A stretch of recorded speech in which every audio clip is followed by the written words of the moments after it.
Encuentro, enfoques y contrastes de ideas para la construcción de una ciudadanía informada, inclusiva, con justicia social y participación democrática. En voz alta. Muy buenas noches, tengan todas y todos ustedes. Muchas gracias por recibirnos en sus hogares una semana más aquí en su programa En Voz Alta. Interesante el programa que tuvimos la última vez, Arturo. La verdad es que me quedé pensando y vamos a presentar aquí a nuestro amigo Arturo Marcial, que ya todos ustedes conocen, que nos hace favor de acompañarnos. Hoy vamos a hacer el análisis de lo federal. Pero en la última semana hicimos, en el último programa, se le han dado la continuidad, el tema de la Fiscalía, ¿no? Teníamos planeado en el programa anterior la mitad del programa para un tema local y después para un tema federal, pero se nos fueron los minutos y tocamos nada más el tema local de actualización. Nada más nos faltaron los pronósticos, Arturo. ¿De quiénes serían? No, ya dijo el gobernador en su rueda de prensa que por lo menos le han hablado 15, ¿no? Sí. Yo diría 15 menos 2 que ya se bajaron. Creo que ya nada más son 13. En tu pronóstico, ¿va a mandar la terna y lo van a elegir de 9 años? ¿Va a mandar la terna y lo van a elegir nomás de aquí a mayo? ¿O no va a mandar terna y y se va a mantener el vicefiscal que está de interino? Yo creo que en una lógica de poder y de gobernabilidad tendría que mandar terna, y también si el instrumento jurídico y la parte política en este momento tiene las condiciones, debería de nombrarse por parte de la legislatura un fiscal para los próximos 9 años, que es lo que dura, ¿no? Sí. Entonces yo creo que eso sería lo que la lógica del poder tendría que atender, ¿no? La parte política de consenso y social, pues es otro tema, ¿no? Yo creo que a final de cuentas hay la posibilidad real de un escenario de alternancia en 3 años en Querétaro, con la marca Morena, llámese el actor que sea en términos de candidato. Yo creo que Morena en los próximos 3 años tendrá la posibilidad de construir una candidatura o posicionar más aún la marca, y eso le permitiría hacerse de la gobernatura.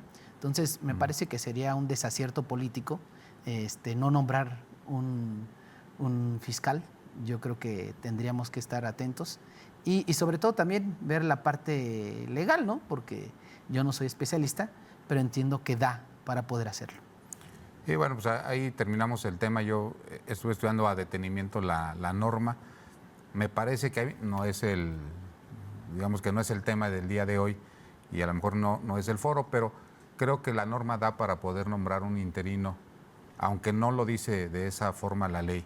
Sí da para nombrar una persona que se quede a cargo de la Fiscalía de aquí a mayo, y en mayo concluir el periodo constitucional. Y me parece que hay algún par de jurisprudencias y tesis aisladas que hablan y establecen muy bien cuando los periodos se mencionan en la Constitución.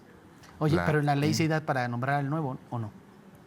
Sí da. Es que el argumento de los que dicen vamos a nombrarlo ya por 9 años es que más bien en exclusión dicen la ley no nos permite nombrar un fiscal que esté de aquí a mayo. Eso es lo que ellos dicen. Y como la ley no lo permite, entonces tengo que nombrarlo por 9 años. Yo sostengo la teoría de que la ley permite nombrar un fiscal que concluya el periodo y que este asunto ya ha sido ventilado en otros organismos que tienen periodos constitucionales definidos, y que es un tema que ya inclusive ha abordado la Suprema Corte en algunas jurisprudencias y en algunas tesis aisladas, los organismos que son inferiores a la Suprema Corte, por una sencilla razón. Me parece que los periodos constitucionales o establecidos en la Constitución no pueden ser alterados para que vuelva el conteo de cero. Creo que tiene cierta lógica que el periodo no acompaña a la persona, acompaña al cargo. Pues era un tema. Dicho coloquialmente, pero pues esperemos ahí a ver cómo lo resuelven. De todos modos, no es un asunto que vaya a parar al Poder Ejecutivo. Si el Poder Ejecutivo quiere mandarlo, me parece que el gobernador fue muy claro al decir, primero tiene que la legislatura conocer de la renuncia y luego autorizarla, no sé si validarla, votarla y declarar que no haya ausencia, que haya ausencia de fiscal. Yo lo que tendría la duda es, ahorita en este momento, si alguien renuncia y fue electo, si puede decir yo ya renuncio, yo ya me voy. ¿Sí? Y hay que hacer elecciones para otro. No, pues no. No lo sé, o sea, porque parece que así fue, ¿no? O sea, es yo ya me voy y hay que entre en funciones el vicefiscal. No sé si eso inclusive dé lugar para un tipo de interpretación que tenga lugar algún tipo de responsabilidad. Antes de que la legislatura sesione, conozca y vea si me acepta o no la renuncia o las causales de la renuncia. Y después vendrá todo el procedimiento legislativo. Pero sí me interesaba conocer tu opinión para saber cuál era mi opinión o lo que debería pasar en términos políticos es que se nombre un fiscal por próximos 9 años. Bien. Yo creo que sería un error de cálculo político por parte del gobernador soltar el espacio de la fiscalía, ¿no? Pero bueno, hay otras presiones y supongo que este tema, a final de cuentas, se habrá de dirimir en la parte jurisdiccional. Y desde luego, esta es mi apreciación, no quiere decir que la compartan, no quiere decir que sería lo mejor para el Estado, pero en términos de lógica de poder, yo creo que es lo que va a pasar. Pero, a ver, estimados personas que nos hacen favor de escucharnos y de vernos, pues hay múltiples casos en la República, creo que más bien las excepciones son las menos, en las que llega un nuevo gobernador y el primero que renuncia es el fiscal. Entonces, que no nos angustie mucho eso si después hay un gobernador que no sea afín al fiscal, al primero que le van a pedir que salga es al fiscal que haya dejado el anterior gobernador. Aunque hay casos interesantes, creo uno de ellos fue en Nuevo León, ¿te acuerdas? Cuando llegó el gobernador Samuel, ahí tenía el fiscal de el caso de Morelos, ¿no? En el caso de Morelos también. Pero, tío, son casos que hemos conocido de las veces que no ha sucedido. Pero lo común es que le digan, señor, pues ya se acabó su encargo, que bien que haya sido para acá, y pues necesito la oficina. Necesito la oficina, ¿no? Pero bueno, ese era el tema que quedó inconcluso la vez pasada. Hoy tenemos un tema bastante interesante que es el tema de los retos que va a enfrentar el gobierno federal, que ya empieza empieza el plan C a partir del 1 de septiembre. Yo supongo que inclusive va a haber festejos por ahí el último día de agosto, con los conteos, ¿no? Porque pues toma protesta la legislatura federal, el Congreso de la Unión, y pues todo parece indicar que en próximos días se habrá de dar de conocer la lista de cómo va a quedar constituido el Congreso y la legislatura, y si le van a dar 2/3 partes. Ahorita parecería ser que la próxima batalla, que no guerra, la próxima batalla en el país va a ser por evitar lo que la oposición ha dicho que es un nivel de sobrerepresentación. Y ese nivel de sobrerepresentación es lo que le va a dar la mayoría a la 4T, la mayoría calificada en la legislatura federal, en la Cámara de Diputados, y que se queda a 1 o 2 senadores de tenerla en la Cámara de Senadores. Entonces todo el mundo habla de la sobrerepresentación, pero bueno, pues ¿qué es la sobrerepresentación? Esa, digamos que sería la pregunta fundamental. Y lo interesante es, ¿desde cuándo viene la sobrerepresentación?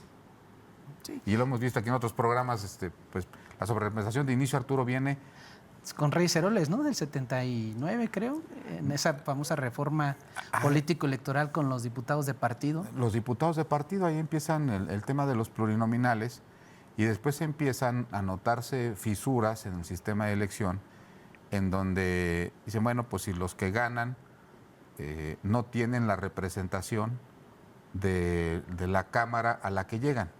Regularmente estaban sobrerepresentados. Por ejemplo, muchos años el PRI estuvo sobrerepresentado por el sistema de elección. Platicábamos aquí en un programa, ¿no? Imagínense los 300 distritos federales, en donde un partido gana por 51% y un partido pierde por el 49% si no hubiera pluris. Significaría que el partido que gana tendría los 300 distritos y tendría el 100% de la Cámara de Diputados.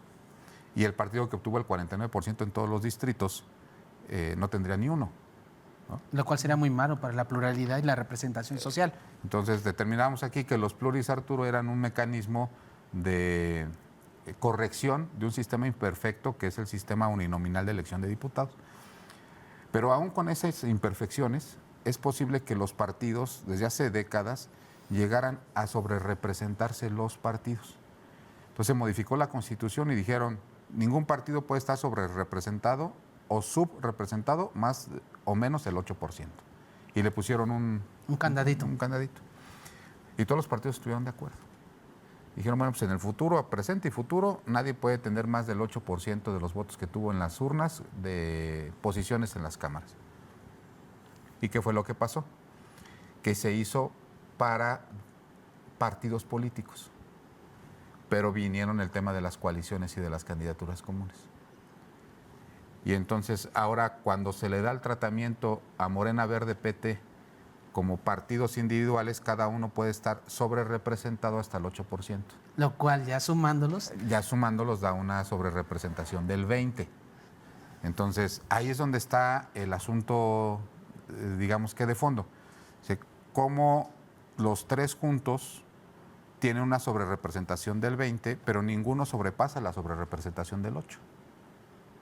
Entonces tienen el 54% de los votos a nivel nacional, pero van a tener el 74% de la representación en la Cámara de Diputados, por poner un ejemplo. Y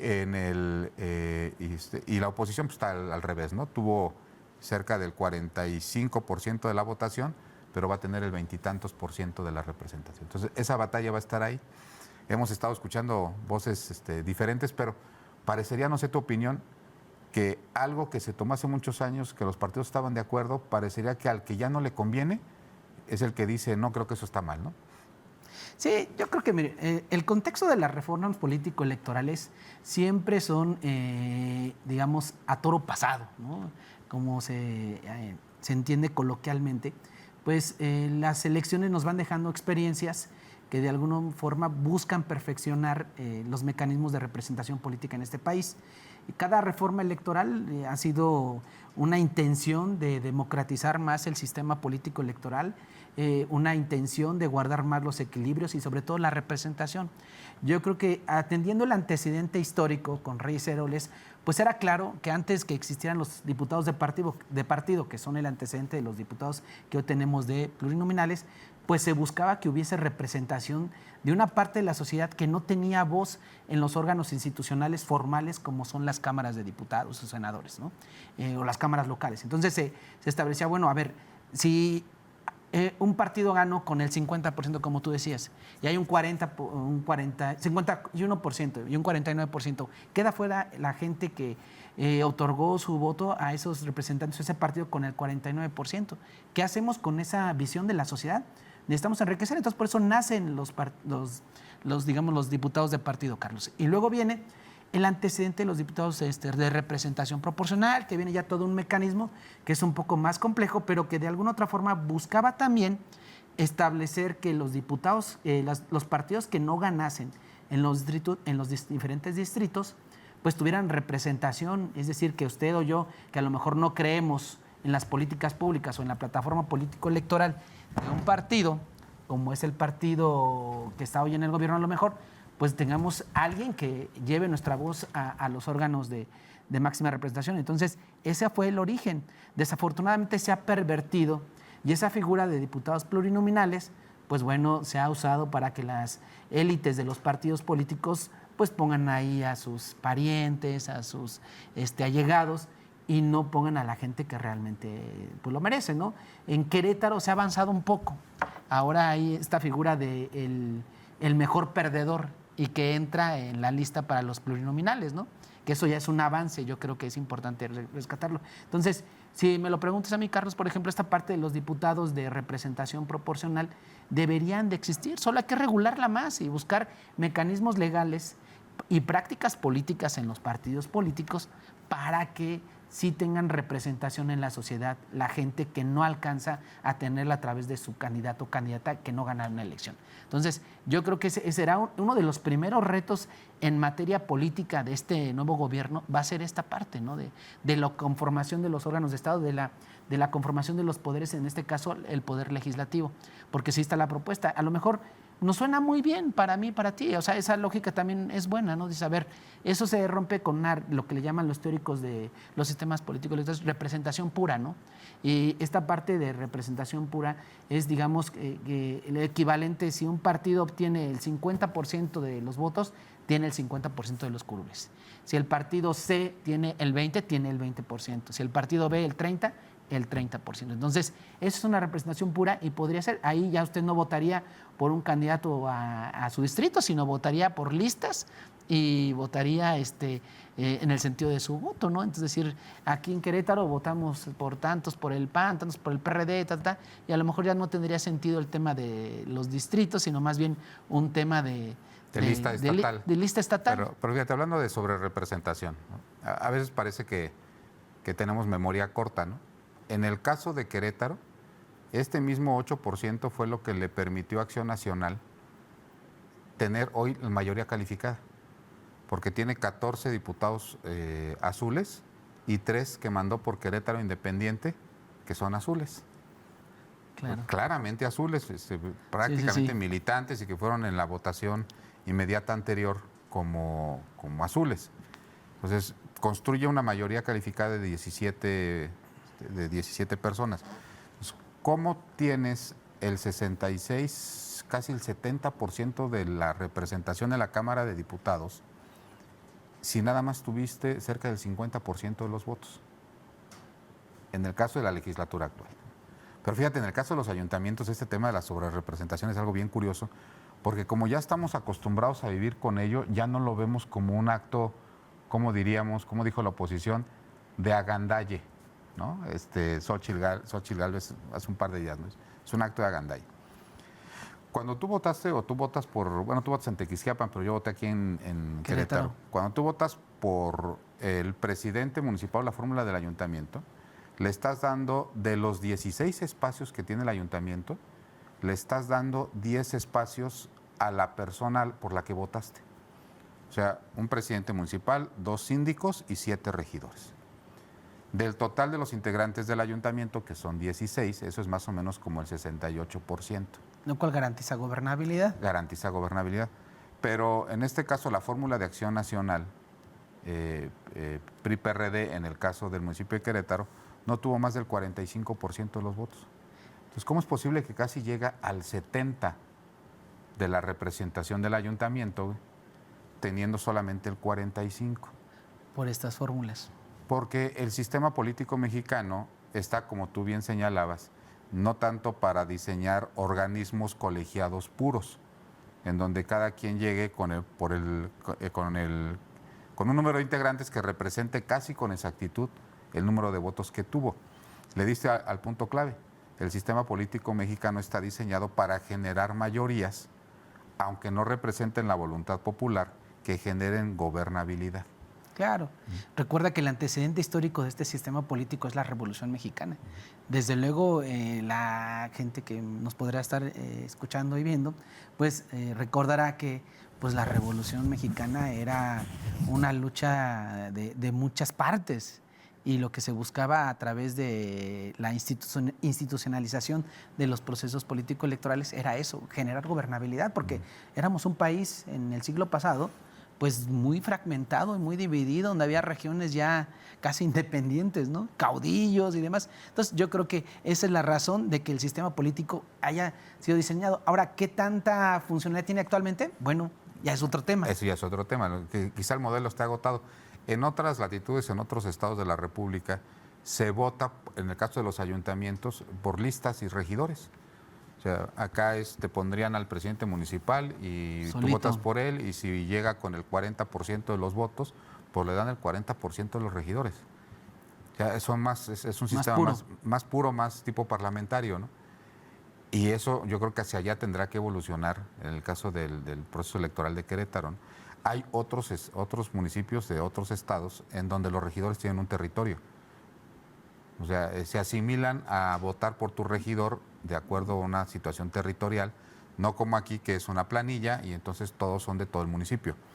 Entonces me parece que hay ejercicios importantes que precisar y que aclarar, porque todo este tema que está politizando a la ciudad, a la ciudadanía, a mí me parece muy interesante, porque ya encuentro en espacios donde antes no se hablaba algo, diciendo qué es la sobrerepresentación. Y entonces, ¿cómo está la Cámara? O sea, me parece que estos ejercicios lo que hacen es politizar a la ciudadanía de algo que tiene pues no menos de 25 años esa disposición en la Constitución política de los Estados Unidos mexicanos, que ha permitido construir mayorías artificiales en los congresos de los estados y que tiene a los ayuntamientos funcionando así desde hace décadas. Sí. Pero hoy ya no lo estamos cuestionando, ¿no? Sí, no lo estamos cuestionando, sobre todo por la transformación de la cultura política de los mexicanos y de las mexicanas. La verdad es que yo creo que un gran segmento de nuestra población no se ocupa de los temas políticos, Carlos, de manera participativa y directa. Sin embargo, sí se enteran a través ahora de las situaciones sociodigitales y la televisión, la radio, pero más ahora las nuevas generaciones con la parte de las plataformas digitales, se enteran del ambiente político. Y entonces ahora la cuestión de gobernabilidad pasa por otras aristas. Todos los gobiernos, desde el medievo, desde, si nos damos el antecedente más histórico en Occidente, los griegos, pues tienen como objeto resolver problemas, ¿no? En este sentido, el Estado está para cumplir la función de atender las necesidades de la sociedad y por eso nos organizamos de una forma que tengamos representantes políticos que atiendan las necesidades de la sociedad. Desde la parte ejecutiva, por eso elegimos un gobernador, un presidente de la República. Desde la parte legislativa, por eso elegimos a las y los diputados y senadoras. Entonces, creo que es importante entender que la realidad de la cultura política en México contemporánea se está transformando.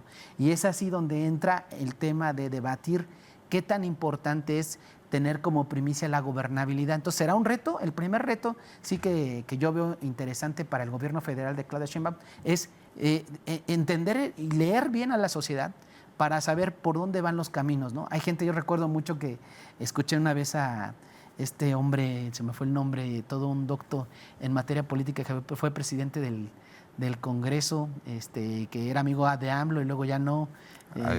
Porfirio Muñoz Ledo. Porfirio Muñoz Ledo.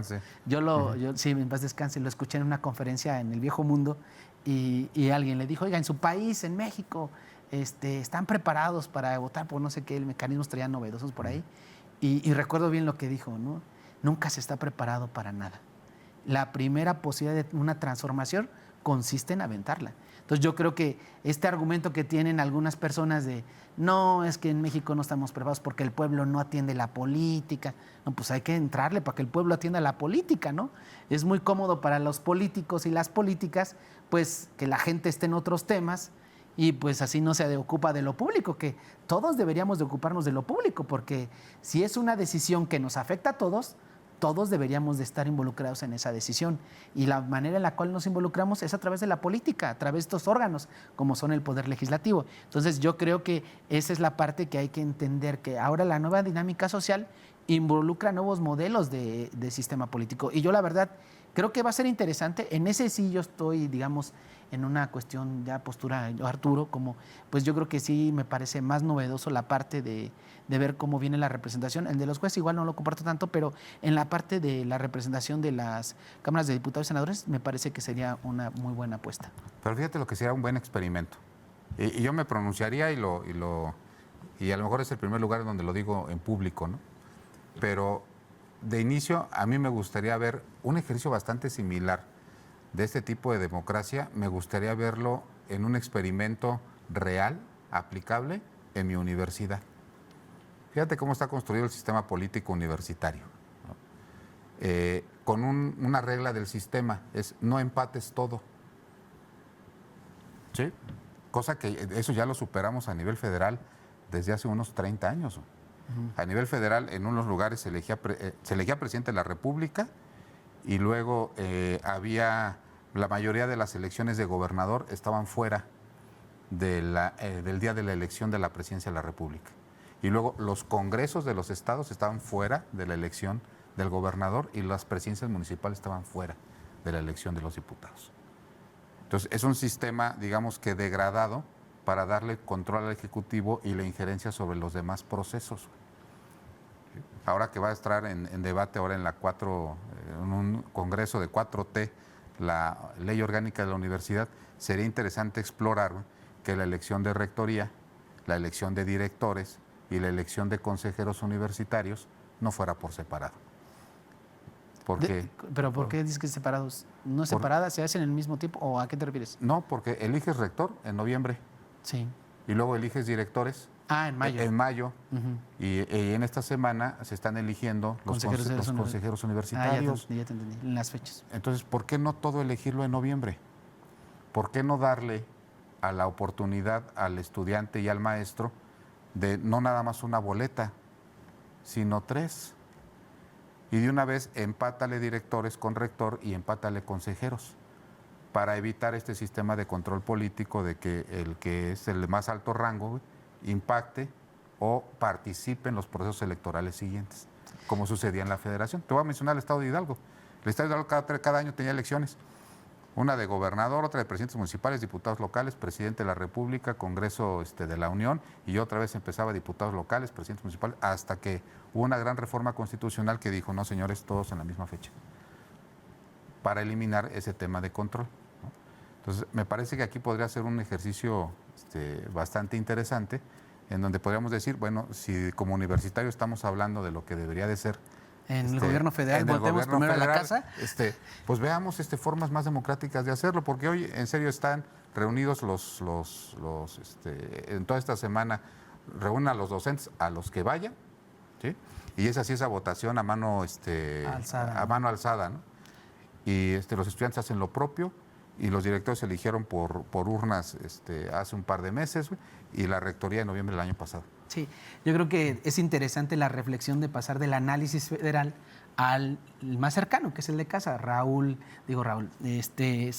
Carlos es profesor en la Facultad de Contabilidad, yo soy profesor en la Facultad de Ciencias Políticas, y bueno, yo creo que es interesante este análisis, pero en razón de entender la lógica de la universidad.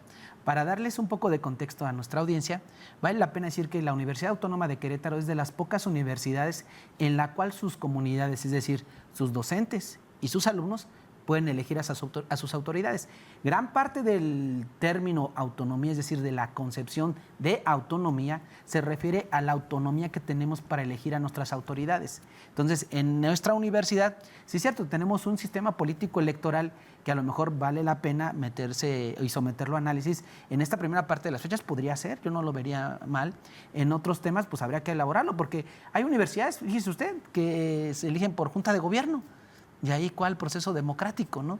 Yo creo que una de las principales luces que tienen las universidades públicas es que son practicantes de procesos que son ejemplares a nivel social. Y entonces la forma de elegir a nuestras autoridades yo creo que podría ser mejorable. Yo no iría hacia atrás, sino hacia adelante. Creo que lleva razón Carlos cuando establece esta parte de los tiempos, podría ser, y entrar en el análisis, ¿no? Sí, la Universidad de Querétaro es de las poquitas que entramos en ese tema. Yo ahí pondría un paréntesis a lo que acabas de decir, de que el del mayor rango elige o incide en la decisión de los otros. En la universidad pública, al menos en la Universidad Autónoma de Querétaro, hay de todo. Hay facultades que sí son muy, digamos, verticales en cuanto a los procesos de elección, son facultades que sí, de alguna otra forma, pues la autoridad incide en el sentir, ¿no? Y por la naturaleza de las disciplinas, pues como que no entran a fondo a lo mejor y la gente pues toma posturas políticas de acuerdo a la coyuntura, ¿no? Y hay facultades que no hay ninguna autoridad que le diga va por aquí o va por allá, ¿no? O si les dice va por acá, votan del lado contrario, ¿no? O sea, entonces, ¿por qué? Porque las disciplinas son distintas, ¿no? Por ejemplo, yo no veo en una facultad de filosofía que tenemos en nuestra universidad que alguna autoridad le diga ni a nuestros docentes ni a nuestros alumnas o alumnes voten por aquí, ¿no? Se hace digamos, una manifestación y no va por ahí. Habrá algunas facultades, yo no digo que muchas, pero habrá alguna facultad que a lo mejor sí los profesores podrían incidir o decir, tirar línea a los alumnos y eso, pero bueno, es un tema que va a debatir. Salió de colofón. Decir, bueno, es una de las cosas que está pendiente. Sí, porque lo que estás diciendo es, ¿cómo?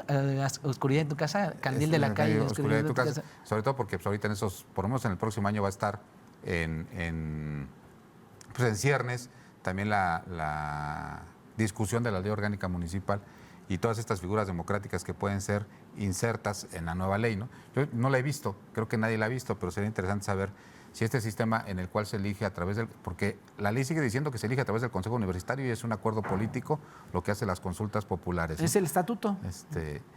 Pero habrá que ver si se incorpora en la ley. Pero bueno, ese es tema de otro programa. Vamos a un corte y regresamos con ustedes. Regresamos. Bien, pues ya regresamos aquí en su programa En Voz Alta. Y ahora vamos a tener otro súper tema de actualidad.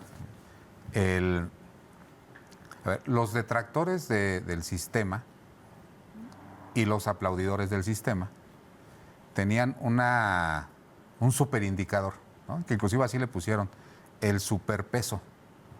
O sea, si el peso baja en relación con el dólar, quiere decir que la economía va bien y que Andrés Manuel está haciendo las cosas muy bien. Y ahora que el peso sube a casi cerca de 20 pesos, pues tú ves las redes sociales prácticamente incendiándose, diciendo, ya ves cómo la economía no está bien. Y entonces es culpa del gobierno federal. Y la tendencia de los gobiernos, Arturo, siempre es, la economía mejora, es por mis acciones, ¿no? Es casi en automático, ¿no? Hemos estado haciendo lo necesario para que esto mejore y bla, bla, bla, bla. Pero cuando la economía empeora, pues son factores externos. Entonces, yo creo que hay un punto medio aquí en el interno. Y me parece que las personas que nos hacen favor de escucharnos y de recibirnos en sus hogares, merecen una explicación. Y comentábamos fuera del aire el tema de las reservas y por qué el presidente decía, oye, ¿por qué no nos pega tanto el precio del dólar? Y el presidente dijo algo que es totalmente cierto. Dice, ¿por qué tenemos reservas internacionales robustas, ¿no? Llenas. Pero ¿qué significa eso, no? O sea, ¿en qué nos afecta que suba el dólar y por qué después de esta convulsión que existió en el mundo, que hizo que las bolsas cayeran, por qué el precio del dólar rebota? Y prácticamente se va a 19,26, creo. 19,26. Y yo lo quisiera poner como un ejemplo casero, ¿no? Imagínense que todos tenemos una lanita por ahí de ahorros y la invertimos en la bolsa pues para que crezca, ¿no? Y para garantizar nuestro futuro financiero. Y se mueve la economía mundial. ¿Por qué? Pues por un rumor, porque alguien dijo algo, porque una empresa quiebra, porque en China cerraron 40 bancos, por miles de razones. Entonces, cuando los mercados empiezan a sentir nerviosismo, pues, ¿qué es lo que empieza a suceder? La gente que tiene el dinero en la bolsa, metido en este tipo de inversiones, lo retira y entonces los precios de la bolsa empiezan a bajar y por eso dicen que los índices caen, porque la gente empieza a vender las acciones que tiene ahí y empieza a buscar lo que se conoce como activos más seguros. Es decir, pues si yo veo que eso está cayendo, pues yo vendo lo que tengo ahí y entonces busco qué comprar que no pierda su valor. ¿Sí? Porque el dinero en sí mismo pierde el valor. Si yo compro una acción de una empresa que está bajando, pues entonces mi dinero pierde valor. Claro, entonces, tienes menos dinero. Entonces tengo menos dinero, entonces tengo que salir a comprar cosas que no se devalúen. Que no se devalúen. Y tradicionalmente, pues regularmente siempre compro dólares o compro acciones de una empresa, entre varias, ¿no? Está el Bitcoin y están las monedas de esa naturaleza, las criptomonedas. Pero básicamente la decisión de la gente siempre es meto mi dinero en la bolsa o lo meto en una divisa, en este caso el dólar, que es fuerte. Entonces, cuando cae la bolsa, pues evidentemente se prevé que la gente va a empezar a comprar dólares. Entonces, el Banco de México hizo exactamente lo que debió de haber hecho. Antes de que la gente empezara a comprar dólares a 16, 17 pesos y entonces se bajaran las reservas de dólares, ¿qué haces? Subes el precio del dólar. Subes el precio del dólar. ¿Sí? Para evitar una fuga de dólares y un canje de pesos por dólares. Y entonces eso explica. ¿Cuándo va a volver a bajar el dólar? Que se los prometo que va a volver a bajar. Cuando se acabe la inestabilidad en los mercados. Y yo creo que esto hay que explicarle a nuestra audiencia, tiene que ver con un fenómeno a nivel mundial. La verdad es que sí, la oposición regularmente saca raja de estos temas. Ven, ya ahora estamos. Y claro, hoy Andrés Manuel decía en la mañanera, no, pues tenemos colchón, no pasa nada, estamos preparados, estamos estables. Claudia Sheinbaum también ya salió a decir, no pasa nada, a tranquilizar los mercados, ¿no? Pero la gente tiene que entender que hoy en día la comunicación, la economía, muchas de nuestras actividades diarias están conectadas con el mundo y cualquier cosa que afecte a nivel internacional tiene repercusión en nuestros bolsillos, ¿no? Y la gente que comemos todos los días, pues todos comemos, nos damos cuenta que vamos al mercado y a veces lo que gastamos hace una semana ya no cuesta lo mismo y cuesta más. Eso se llama inflación. Es decir, lo que yo compraba con 100 pesos, ya no lo voy a comprar porque suben de precios, ¿no? Y entonces, para explicarles la inflación, pues bueno, hay otros temas que tú eres más experto que yo, pero que tiene que ver con la posibilidad de la oferta y la demanda, ¿no? Entre, por ejemplo, las frutas y verduras que ahora están subiendo mucho, pues bueno, hay otra explicación no solo económica, sino también climática, ¿no? La escasez de agua y la sequía, los calores y esto, pues no fueron muy buenos para la producción de fruta. Entonces, hay otras variables en el ambiente económico que se ven reflejadas. Y yo creo que en este contexto que estamos analizando, Carlos, es uno de los principales temas que tendrá que cuidar el gobierno federal entrante. Yo pienso que el perfil de Marcelo Ebrard, pues hay garantía, ¿no? No es que sea el multitasking, pero el hombre le sabe a muchas cosas, ¿no? y donde lo pones como que creo que sí le sabe ahí mover los fierros. Entonces creo que de alguna otra forma pueden tomarse decisiones en materia económica en el país que garanticen estabilidad financiera, garanticen estabilidad económica. La verdad es que en términos de las reservas parece que vamos bien. Si nos ayuda la producción, tenemos ahí una gráfica donde se muestran las reservas, Carlos, que tú nos sabrás de explicar ahorita, y que eso impacta en decir calma, no se fuguen capitales de este país, porque es lo que explicabas, Carlos, efectivamente en la bolsa cuando la gente empieza, ¿no? Ahí está la diferencia de las reservas internacionales en millones de dólares al cierre de la administración. Charlie, mira, tú explícanos mejor ese dato, pero ese es el corte al 19 de julio, o sea, el mes pasado. A mediados del mes pasado, ¿no? Sí, para quien no, fíjate que es un dato bien interesante el que estamos mostrando, porque la última crisis de reservas que tuvo el Estado mexicano fue precisamente al término de la administración de Carlos Salinas, con 16,000 millones de dólares que le deja a Ernesto Zedillo. Pero era cuando estaba el dólar más o menos como a 3 pesos. Ajá. Y el dólar estaba controlado el precio por el gobierno mexicano. Pero tendríamos que empezar por explicar qué son las reservas internacionales. Y vamos a suponer que todas estas cantidades estuvieran en ceros. Sí. Cerremos los ojos a todos nuestros a toda nuestra audiencia y imagínense que están ceros y que llega un dólar de alguna persona o de un familiar, llegan $100 de una persona familiar que está en Estados Unidos.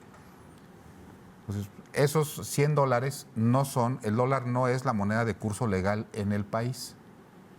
Entonces, ¿qué sucede? Tienes que ir al banco y cambiar esos $100 por pesos. Entonces, esos $100 se los queda el gobierno y te da pesos equivalentes al tipo de cambio para que tú puedas comerciar en Querétaro o en México. Comprar. Entonces, esos $100 que llegan y que se apropia el gobierno mexicano de ellos porque te los cambió con pesos, son los primeros $100 de las reservas internacionales. Ese dinero el gobierno lo almacena, digamos. Lo almacena. Llega un turista y gasta en dólares. No le aceptan dólares en donde se hospeda, estoy teatralizándolo, ¿no? Sí, claro. Va al banco y cambia sus dólares por pesos, entonces ya nuestras reservas ya no son $100, a lo mejor son 1,100. Se vende petróleo, nos pagan en dólares. Entonces Pemex los convierte en pesos y circulan en pesos. Llega inversión extranjera directa, llega una planta a construirse a México, pues trae dólares. Pues no puede, como no pueden circular los dólares, entonces se los cambia a México por pesos. Y entonces las reservas internacionales van subiendo porque recordemos que la moneda con la que se comercia en el mundo son dólares. No llegamos a otras partes del mundo a comprar con pesos. ¿Sí? Ahora, así es como entran dólares y las reservas se van aumentando. Pero ahora, imagínate que vas a San Antonio ahora en de compras de shopping a los moles, ¿no? Y vas de sacadólares. Pues no te llevas tus pesos, Arturo. No, tienes que ir al banco y compras dólares. Te los venden más caritos. Te los venden un poquito más caritos, pero entonces viene el proceso contrario. Entonces, cualquier persona que quiera comerciar con el mundo tiene que ir con el gobierno mexicano y cambiar sus pesos a dólares para poder comerciar con el mundo. Entonces, 224,000 millones de dólares, que es lo que tenemos de reservas, ¿es poco o es mucho? Depende la cantidad de intercambio comercial que tengamos con el mundo. Ah, qué interesante. Sí, porque si de repente aparecieran y te dicen disminuyeron de 224 a 24,000 y llega la filial de Coca-Cola Company en México y le dice, necesito comprar $25,000 porque necesito pagar en Estados Unidos y no hay dólares, pues entonces no hay forma de comercializar, que fue lo que nos pasó en 1994. Nada más que en 1994 estaba más complicado, porque se veía que la economía venía cayendo y la gente corrió a comprar dólares a 3 pesos, si no más bien recuerdo lo que costaba. ¿Sí? Ahí está otra vez la gráfica.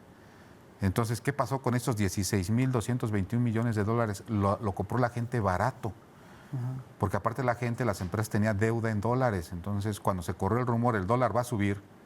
Compraron dólares. Y eso se fue para abajo. Por eso había poquitos dólares. Ajá. Y cuando recibe cedillo el país, recibe... Pero adivina para qué no había. Para pago de deuda. Porque pagamos en dólares. Porque la mayor parte de la deuda en ese momento estaba en deuda pública extranjera. Entonces, pues la gente te venía y te cobraba en dólares, y tú no tenías dólares para pagarle. Entonces, ¿qué fue lo que hizo? Pues era aquel entonces ir con Clinton y bueno, ya sabemos la historia de que nos prestó una cantidad importante para volver a tener dólares. Pero fíjate qué curioso, imagínate cómo ha de haber estado esa escena en donde Cedillo va a ver a Clinton y le dice, préstame dólares, ¿no? Y como, ¿para qué quieres? ¿Para pagarte? ¿Sí? Es como cuando estás endeudado con el de la tienda y le dices, oye, préstame más lana, y como, ¿para qué quieres más dinero? Para pagarte. Pues para pagarte. Porque si no te pago, entonces el comercio entre los dos países se paraliza y entonces voy a sufrir yo y vas a sufrir tú. Claro.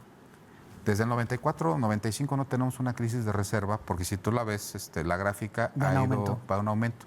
Entonces, la realidad es que cuando tú ves este tipo de movimientos en la economía, lo primero que hace el Banco de México, que a partir del 94, 95 se constituyó en un organismo autónomo, dice, sube el dólar. Para que no nos pase lo que pasó en el Porque 94, si lo tuviéramos, ¿no?, a 16 pesos y la bolsa en Estados Unidos sigue cayendo, entonces los inversores, ¿a dónde se van a mover? A comprar dólares baratos. A México. A México. Entonces no le conviene a México que nos compren los dólares. Pues no a ese precio, ¿no? Pues si ya sabes que vienen corriendo de allá, subes el dólar. Súbeselos un poquito, ¿no? Porque ya sabes que va a haber demanda de dólares. Me parece que fue un movimiento muy inteligente el tema del dólar, de sube la mercancía porque ya sabes que la tienda de enfrente cerró. Sí, claro. ¿No? Oye, pues los dos vendemos tortas, ¿no? La gente está invirtiendo en la bolsa está cayendo y ni modo que tú mantengas tus tortas al mismo precio, ¿no? Entonces, el valor del dólar, para que nos quede claro las personas que no tenemos conocimiento técnico de la parte económica, el valor del dólar lo dispone el Banco de México. Sí, pero... Con variables del mercado. Con variables del mercado. Ok. Entonces, el Banco de México, como garante de la política monetaria del país, tiene la principal función de controlar la inflación. Pero al tener la principal función de controlar la inflación, que no es otra cosa más que el dinero siga valiendo lo que vale, o sea, puesto así sobre la gente, si yo les pusiera un billete aquí de 500 pesos, dicen, ¿cuál es la función del Banco de México? Es que estos 500 pesos guarden su valor en el tiempo lo más posible que se pueda. Y uno de los actores es el precio del dólar. Y ellos administran el tema de las reservas, ¿no? Entonces, me parece que fue un movimiento interesante. Si los mercados se vuelven a acomodar, otra vez el precio del dólar va a bajar. Y va a bajar porque sí está llegando inversión extranjera directa a nuestro país. Es decir, están llegando muchos dólares por el tema de la inversión extranjera. Y las remesas también, ¿no? Y el tema de las remesas, ¿no? Había un análisis muy interesante en columnas financieras que no se explicaban, Arturo, por qué en la pandemia, con la mitad o las 3/4 partes del aparato productivo gringo paralizado, las remesas seguían incrementándose.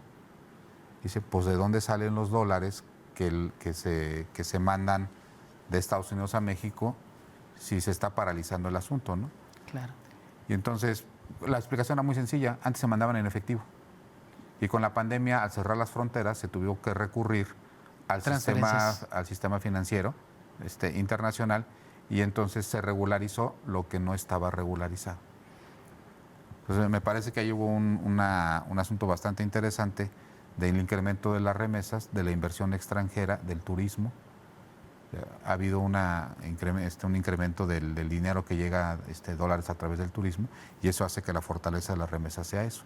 Bueno, entonces podría decir, Carlos, que en términos financieros, en términos económicos, tenemos estabilidad, que la transición hacia el nuevo gobierno, que si no mal no recuerdo, el 1 de octubre estará recibiendo ya la banda presidencial, la presidenta, y entonces en ese contexto, en materia económica, estaremos bien, ¿verdad? Pues tenemos 30 años, hemos tenido otras crisis de deuda, crisis de otras naturalezas, pero la última crisis que tuvimos de remesas y del tipo de cambio de dólar fue en el 94, tenemos 30 años que no la tenemos. Entonces me parece que para el 1 de diciembre que cambia la legislatura, ese no va a ser tema, y para el 1 de octubre que toma Claudia Sheinbaum la presidencia de la República, no va a ser tema el tema del dólar. Es 1 de septiembre la legislatura, ¿no? Y luego el Congreso de la Unión y 1 de octubre la presidencia. Por eso, bueno, pues el tema del plan C se materializa el 1 de septiembre. Pero un poquito antes, que era con lo que arrancábamos el tema, el INE tiene que asignar las plurinominales. Hasta ahorita han sido puras especulaciones de los diputados plurinominales y los senadores, cuántos le tocan a cada quien y cómo queda la constitución de las mayorías. Y también falta la resolución en el tribunal de diversos recursos que existen. Entonces, todavía falta para conocer los resultados finales, pero en el caso del Congreso de la Unión, pues si no se resuelve la Sala Superior o quien tengan que resolver antes del 1 de septiembre, toman protesta los que el INE dice que toman protesta y ahí ya se acabó el debate de con cuántos diputados o senadores se llega, ¿no? Pues qué interesante, Carlos. Yo creo que en este tema de los principales retos del gobierno federal hemos abordado ya la parte política con el Poder Legislativo, la parte económica. Otro de los temas que yo veo, desde luego, pues es el tema del Poder Judicial y con ese ya lo hemos abordado, pero también creo que ya es inminente que se va a realizar. Creo, Carlos, que hay ahí sus debates, sus aristas, si la impartición de justicia se tiene que politizar. Pues no se politiza la impartición de justicia, lo que se politiza es la designación de quien imparte justicia, ¿no? Entonces, hay algunos argumentos que yo creo que esta parte la podemos hacer del programa con esto, si te parece, sobre lo que nos va a costar esta reforma al Poder Judicial. Yo te quisiera mostrarte unas gráficas en primera instancia y recoger tu opinión, Carlos, en torno a si es mucho o poco el costo del erario público para esta reforma y desde luego cuál sería el costo-beneficio a largo plazo y desde luego de dónde vendría esa lana, ¿no? Hay versiones de que saldría de fideicomiso. Mira, aquí tenemos primero los carros que se van a someter a escrutinio popular. 1,647 cargos. Tenemos ahí, ya de rapidito, nada más para cerrar el tema, pues mira, en total 796 magistrados de tribunales colegiados, magistrados de tribunales colegiados de apelación 114, jueces de juzgados de distrito 439, jueces de Centro de Justicia Penal Federal 165, jueces en la, digamos que en la parte de, ahí no alcanzo a leer, pero y bueno, los jueces de los tribunales laborales serían 125. Entonces, en esta parte, Charlie, esto nos va a costar, en la siguiente gráfica, para que vean nuestra audiencia, esto nos va a costar en total, estaríamos hablando de esta cantidad. ¿Cómo ves? ¿Es poquito o es mucho dinero? Es más o menos una proyección que hace el economista con fuentes, digamos, desde luego, en el INEGI, en algunos otros datos que cruzan, y llegan a esa maravillosa cantidad. De 8,000 millones de pesos. Uh-huh. ¿Cómo ves, Charlie? Ya cerramos con este tema. Pues mira, 8,000 millones de pesos, digo, nada más en proporción es lo que va a costar la 5 de febrero. ¿Pero son 8,000 millones? Sí, son 8,000 millones. Okay.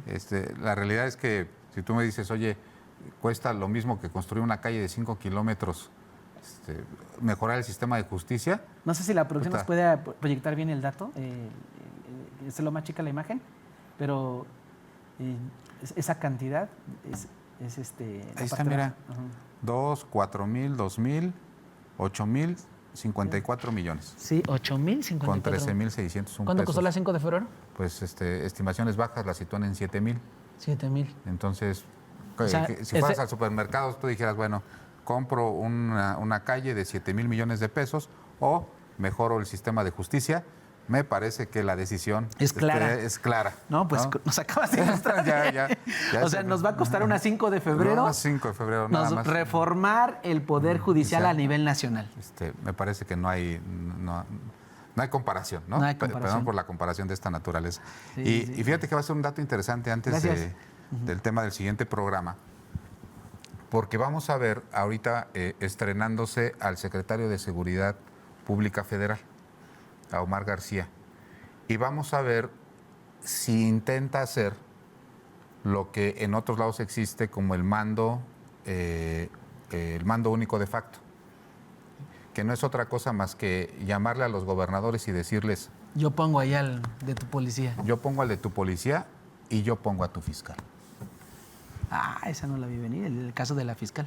No, fiscal. O sea, ¿por qué? Porque hubo estados que cambiaron, hay estados en donde tienen ya 20 y tantos, 24, 25 estados 4T de diversa naturaleza que tenían el sistema que había implementado Andrés Manuel López Obrador, pero hay un cambio. Entonces, me parece que va a haber siempre hay esta tentación del gobierno federal de decir, por lo menos en materia de seguridad, quiero yo tener la opinión y en algunos casos la decisión de quienes tienen estos cargos en términos políticos, no jurídicos. Y vamos a ver si eso es lo que viene de moda para este sexenio, ¿no? Pero pues muchas gracias por el favor de su atención. Se quedaron algunos temas en el tintero que ya los desarrollaremos en los próximos programas. Que pasen ustedes muy buenas noches. Buenas noches.